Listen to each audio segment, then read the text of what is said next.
Nobody tells you this when you start. They tell you about the tools, the engines, the tutorials, the "you can do it" motivational posts. What they don't tell you is what it actually feels like to sit alone with a project that has no deadline, no team, no boss, and no guarantee that anyone will ever care about what you're building. I have been building Guardian's Quest as a solo developer for a while now, and honestly, the game itself isn't the hard part. The hard part is everything around it.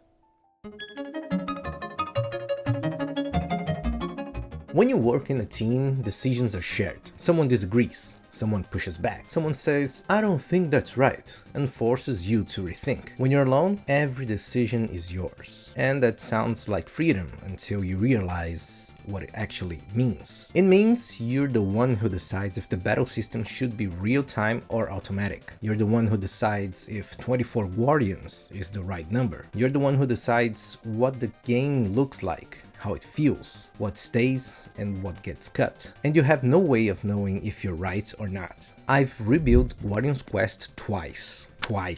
Not because the code was broken, but because my own convictions about what the game should be didn't match what players actually wanted. I was so sure about the real-time PvP. I was so sure about giving players full control during battles, and I was wrong both times. The hardest lesson of solo dev isn't learning to code or learning to design.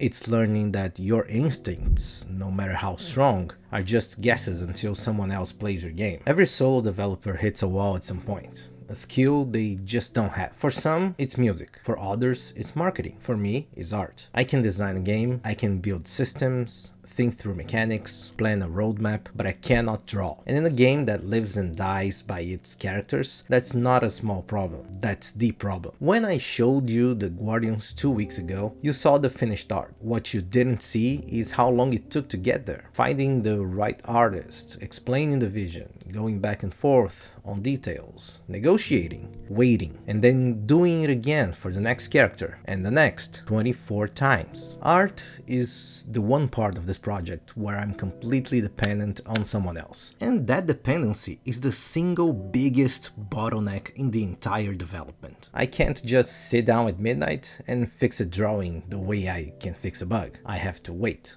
I have to trust. I have to let go of control. For someone who's used to doing everything themselves, that's genuinely hard. And honestly, if there are any artists out there watching this who'd be interested in working on a project like this, please reach out. Seriously, I'd love to talk. Here's something that doesn't fit in a motivational post. I have a job.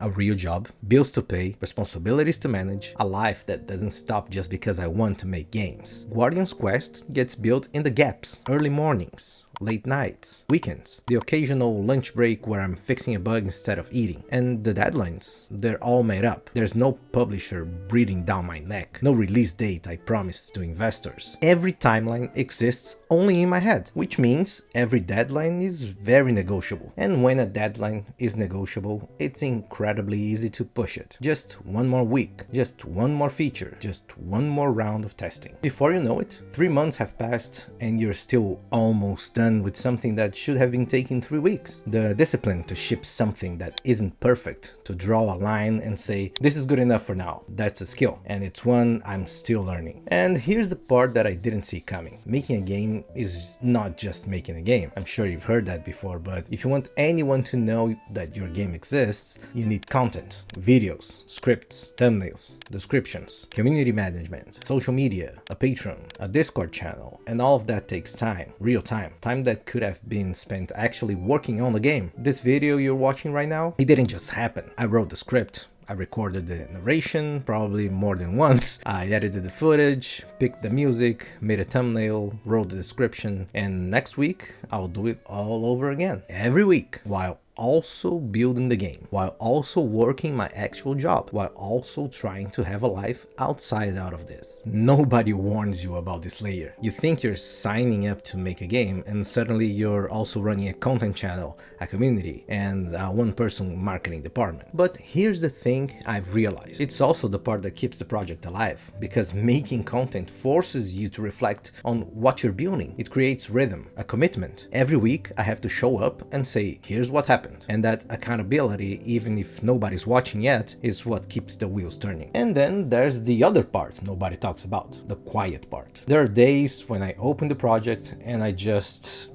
don't want to. Not because I don't love it, I do, but because the gap between where the game is and where I want it to be feels so wide that I can't see the other side. When you work alone, there's no team to carry the energy when yours run out. There's no stand-up meeting to remind you what you're building. There's no one to say, hey, that thing you did yesterday, that was really good. It's just you and the project and the silence. I think a lot of solo developers quit at this stage, not because the work is too hard, but because the silence is too loud. You start to wonder if anyone will ever play this, if anyone will care, if the thousands of hours you're pouring into this thing are worth anything at all. And then this week I got this comment. That's it, one line from someone I've never met. Someone who watched the video, thought something nice, and took 10 seconds to say it. And I know it sounds small. It is. But when you've been building in silence for months, and when you've been wondering if anyone is paying attention, a single comment like that can carry you through an entire week. It's proof that someone is watching, that the work is landing, that maybe,